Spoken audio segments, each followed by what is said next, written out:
ইসরাফিলের সিংহার যখন আওয়াজটা আসবে, আল্লাহ বলেন ইয়াউমা ইয়াকুনুন নাসু কাল ফারাশিল মাবসুস। তোমরা দেখবা মানুষগুলো বিক্ষিপ্ত পতঙ্গের মতো নিক্ষিপ্ত হবে। বিক্ষিপ্ত পতঙ্গের মতো মানুষগুলো কেমন যেন নিক্ষিপ্ত হবে। ওয়াতাকুনুল জিবালু কালইহনিল মানফুশ। আল্লাহ বলেন পাহাড়গুলো তুলার মতো সেদিন উঠতে থাকবে। কিয়ামতের দিনটা কতটা ভয়ঙ্কর হবে বলে মানুষেরা আওয়াজ সহ্য করতে পারবে না। মানুষগুলো আওয়াজের কারণে কান ফেটে মানুষগুলো মারা যাবে। মানুষগুলো পাগলের মতো দৌড়াদৌড়ি করবে, ঘর থেকে বের হবে, কেউ ঘরে থাকতে পারবে না, আওয়াজ এত ভয়ঙ্কর হবে। আল্লাহ বলেন সেদিন দেখবা পাহাড়গুলো তুলার মতো উঠতে থাকবে। কিয়ামতের এত ভয়ঙ্কর সময় ইসরাফিল যখন সিংহায় ফুৎকার দিবেন, দুনিয়াতে একটা মানুষও বেঁচে থাকতে পারবে না। শুধু মানুষ যে বাঁচবে না তা না, আল্লাহ বলেন আমার যত প্রাণ দুনিয়াতে আছে একটা প্রাণ সেদিন বেঁচে থাকবে না। দুনিয়ার সমস্ত কিছু লণ্ডভণ্ড হয়ে যাবে, আসমানগুলো ভেঙে ভেঙে পড়বে, সমুদ্রের পানিগুলো আগুন হয়ে ধাউ ধাউ করে জ্বলতে থাকবে, কঠিন অবস্থা হয়ে যাবে, সারাটা দুনিয়া সমতল হয়ে যাবে, সারা দুনিয়া হবে কিয়ামতের মাঠ, হাসরের ময়দান। আর সিরিয়ার জমিন হবে আমার আল্লাহর বিচারের আদালত। আল্লাহ সিরিয়ার জমিনে বসে সারা দুনিয়ার মানুষদের বিচার করবেন। হাসরের ময়দানটা কত ভয়ঙ্কর। হাসরের ময়দানের কথা যখন নবী সাহাবীদের নিকট বয়ান করতেন, সাহাবীরা হাসরের ময়দানের ভয়ঙ্কর দৃশ্যের কথা শুনে হাউমাউ করে কান্না করতেন। আমার আপনার ভিতরে কিয়ামতের ভয় নাই, হাসরের ময়দানে আল্লাহর সামনে কিভাবে দাঁড়াবো সেই ভয় আমার আপনার দিলের মধ্যে আজ নাই। অথচ আপনি তাকায়া দেখেন জান্নাতের সার্টিফিকেট যারা দুনিয়াতে পাইছে তারা হাসরের ময়দানের ভয়ে কান্না করে। সাহাবীরা পাইছেন দুনিয়াতে থাকতে জান্নাতের সার্টিফিকেট, পায় নাই। কয়জন পাইছে? 10 জন। 1 নম্বরে কার নাম? হযরত আবু বকর সিদ্দিক রাদিয়াল্লাহু। জান্নাতের সার্টিফিকেট পেলেন হযরত আবু বকর সিদ্দিক। তারপরেও তিনার কান্নার আওয়াজ নবী একদিন দেখলেন আবু বকর রাদিয়াল্লাহু তাআলা আনহু কান্না করতেছেন।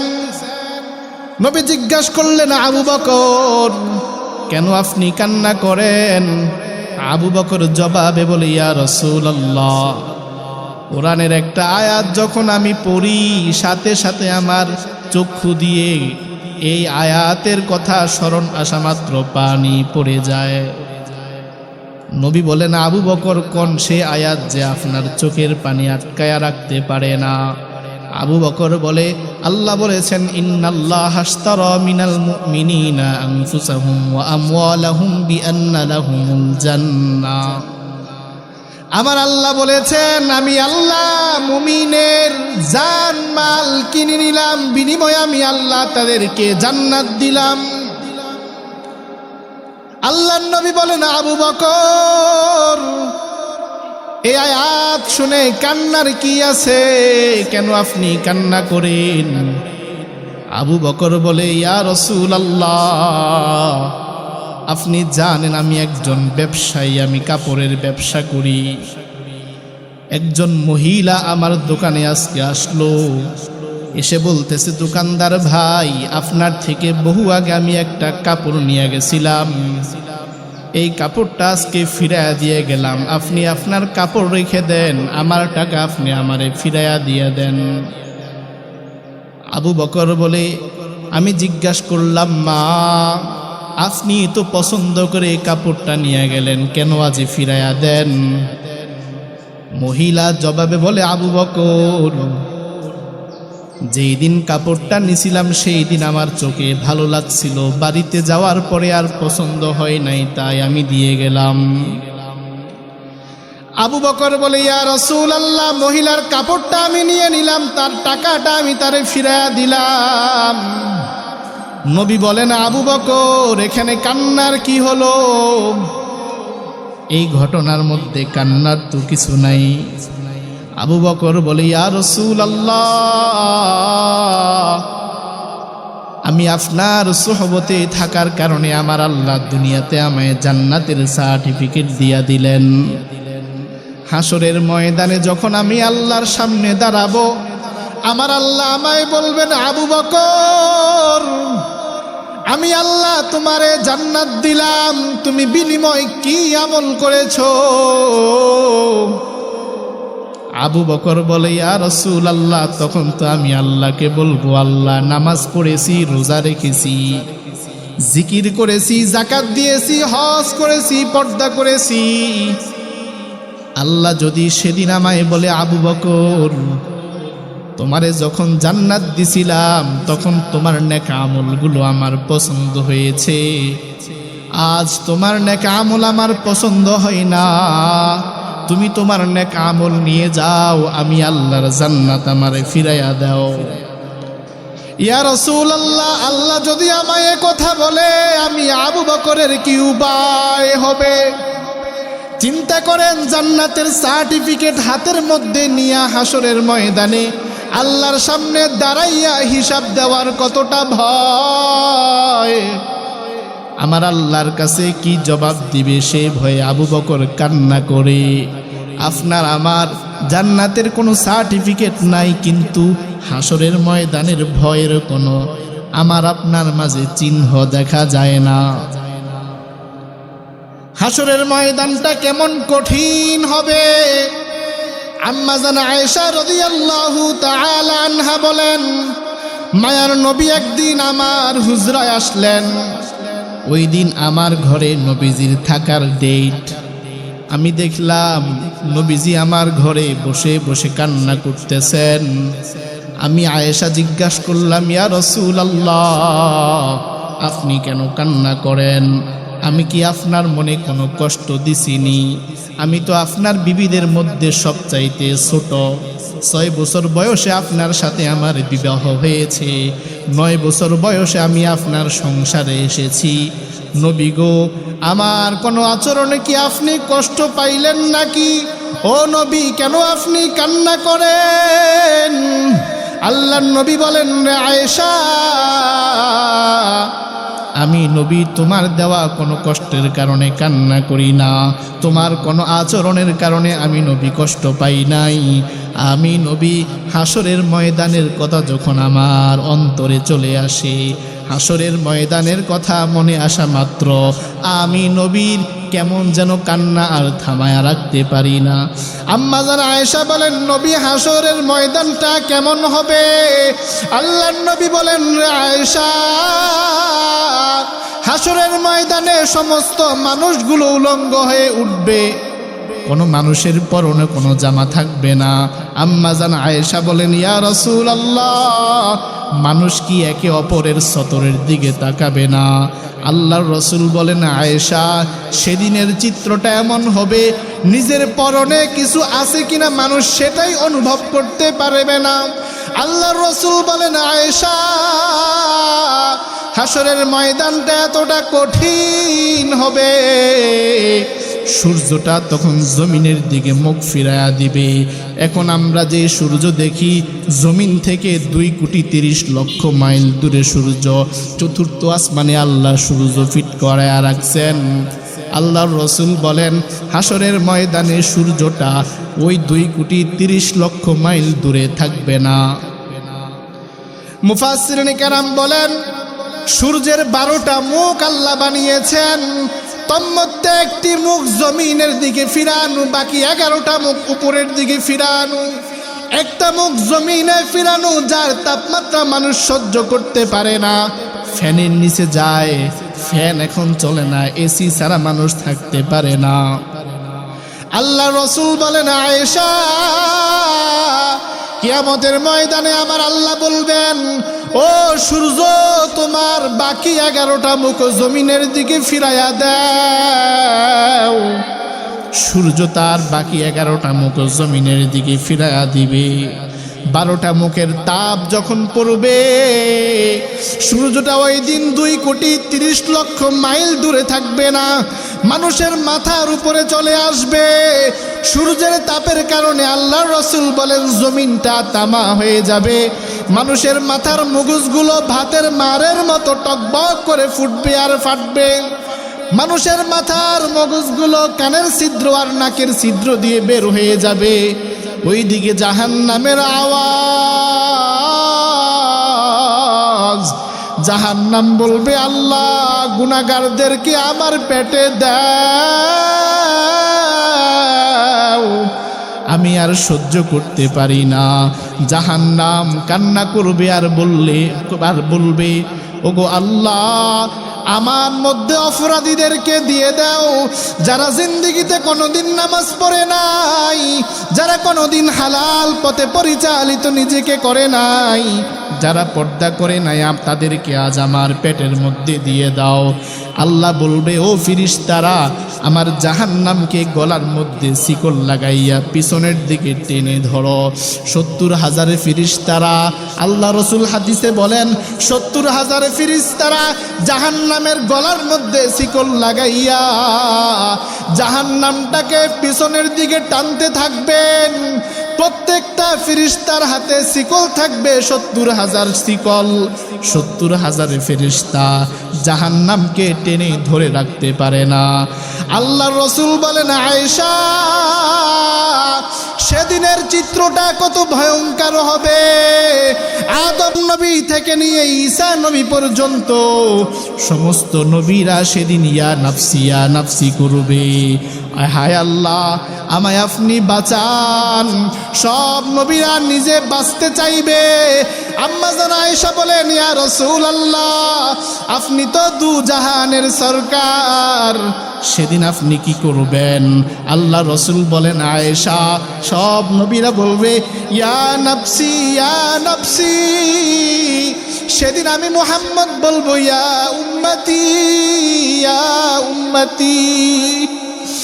আমি সেদিন আমার উম্মতকে ভুলবো না। জাহান্নাম যখন আমার উম্মতদেরকে গ্রাস করতে আসবে, আমি নবী সেদিন আল্লাহর কাছে ইয়া উম্মতি উম্মতি বলে কান্না করব। আল্লাহ রসুল বলেন, আমি আমার একটা উম্মতকেও জাহান্নামে যেতে দিব না।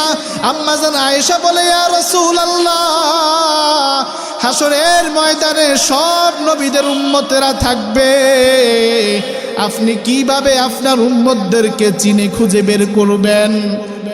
আল্লাহ রসুল বলে, আয়েশা, যদি একটা ছাগলের পালের মধ্যে 1000 ছাগল যদি কালো হয়, একটা ছাগল যদি সাদা হয়, কেউ যদি সাদা ছাগলটাকে বের করতে চায়, তার কি কষ্ট হবে নাকি?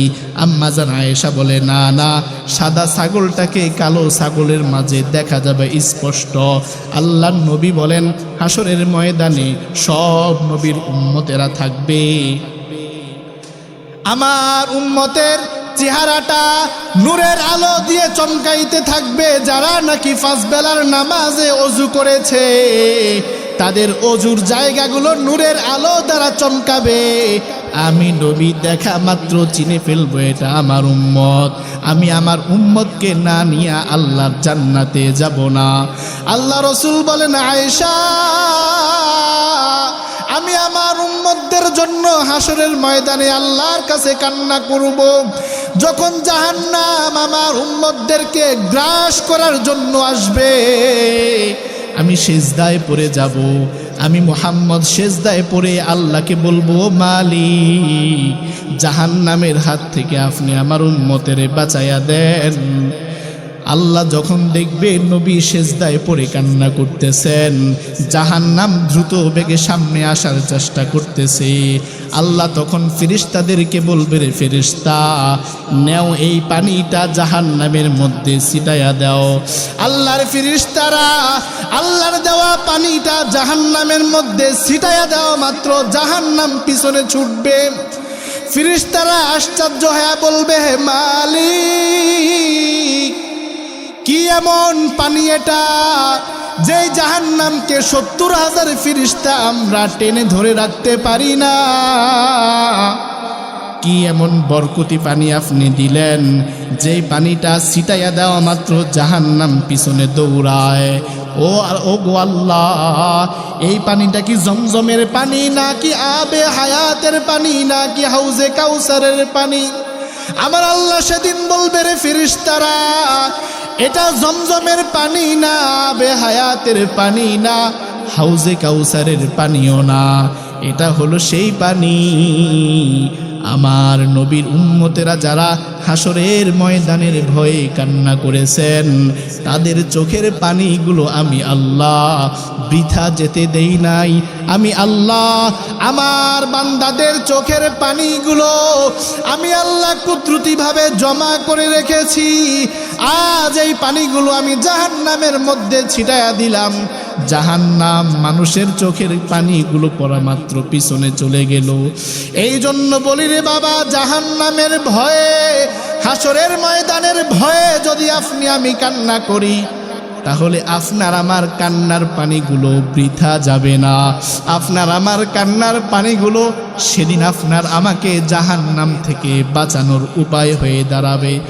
এই জন্য বলি বাবা, যুবক ভাই, যারা এখনো নামাজ পড়ো না, সময় থাকতে নামাজ ধরো। যারা এখনো হালাল পথে চলো না, সময় থাকতে হালালের পথে আসো।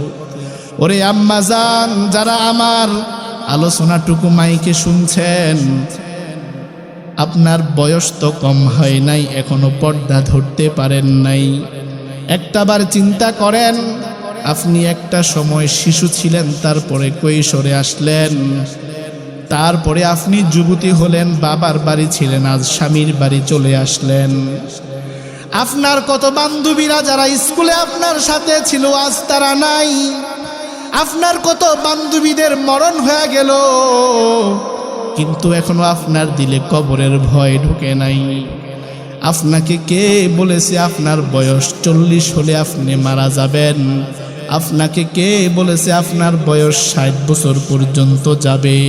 মৃত্যুর কোনো সিরিয়াল নাই, হতে পারে আজকের দিনটাই আপনার জীবনের শেষ দিন। যারা মনে করে নামাজ ধরবো আরও কিছুদিন যাক তারপর থেকে, যারা বলে পর্দা করব আর কিছুদিন যাক তারপর থেকে, তারা কেমনে জানলো তারা যে আর কিছুদিন দুনিয়াতে বেঁচে থাকবে? আল্লাহ বলেন, আমি আল্লাহ কার হায়াত কতটুকু রাখছি দুনিয়ার কোনো মানুষ এটা জানে না। এটা শুধু আমি আল্লাহই ভালো জানি। মৃত্যুর খবর আল্লাহ ছাড়া দুনিয়ার কোনো মানুষ জানে না। আল্লাহ বলে, ও আমার বান্দা, ও আমার বান্দি, যারা নাকি আশা করে আসো আগামীকাল থেকে তুমি ভালো হয়ে যাবে, সৎ পথে চলবে, নামাজ ধরবে, আগামীকাল তোমার জীবনে আসবে, এটা তুমি কেমনে চিন্তা করলা? তুমি কি দেখো না আমি আল্লাহ শিশু অবস্থায় মানুষরে ডাক দিয়া নিয়ে যাই? তুমি কি দেখো না যুবক অবস্থায় আমি আল্লাহ মানুষরে ডাক দিয়ে নিয়ে যাই? তুমি কি দেখো না মানুষ যুবক অবস্থায় মারা যায়? রাস্তায় যখন চলি দেখি কত মানুষ অ্যাক্সিডেন্ট হয়ে মারা যায়, কত বাচ্চারা পানিতে পড়ে মারা যায়, যায় কি যায় না? এজন্য এখনো সময় আছে, নিজেকে পরিবর্তন করুন। হাসরের ময়দানের ভয়টা দিলের মধ্যে ঢুকায়া নেন, আল্লাহর কবরের আযাব দিলের মধ্যে ঢুকায়া নেন। যারা গুনাহ করতেছেন, গুনাহ নিয়ে গুনার সাগরে হাবুডুবু খাচ্ছেন, এই অবস্থায় যদি আপনার আমার মরণ হয়ে যায়, কবরে যদি গুনাহ নিয়ে যান, আল্লাহর কসম একটা প্রশ্নের জবাবও আপনি দিতে পারবেন না। গুনাহ নিয়ে যদি আপনি কবরে যান, গুনাহের কারণে আল্লাহ দুই পাশের মাটিকে বলবে, মাটি চাপ দাও। দুই পাশের মাটির চাপ সহ্য করতে পারবেন না। এই জন্য বলি বাবা, এখনো সময় আছে, নিজেকে প্রশ্ন করেন, আমি কবে ভালো হব, কবে আমার মৃত্যু হবে আমি তো জানি না। জানি আমরা কেউ? হ্যাঁ, পরিবর্তন হওয়ার সময় এখন না আরো পরে? এখন। বলেন কখন? এখন। যেদিন বুঝছি আমার পরিবর্তন হওয়া দরকার সেই দিনে পরিবর্তন হব তো ইনশাআল্লাহ। এক ওয়াক্ত নামাজও কি মিস করব কেউ? না, এক ওয়াক্ত নামাজ আমি ছাড়বো না, একটা গুনাহের কাজও আমি করব না। আমি যে কথাগুলো বললাম আল্লাহ রাব্বুল আলামিন আমাদের সবাইকে এই কথাগুলো বুঝার, আমল করার তৌফিক দান করুক। সকলে বলি আমিন। ওয়া আখিরু দাওয়ানা আলহামদুলিল্লাহি রাব্বিল আলামিন।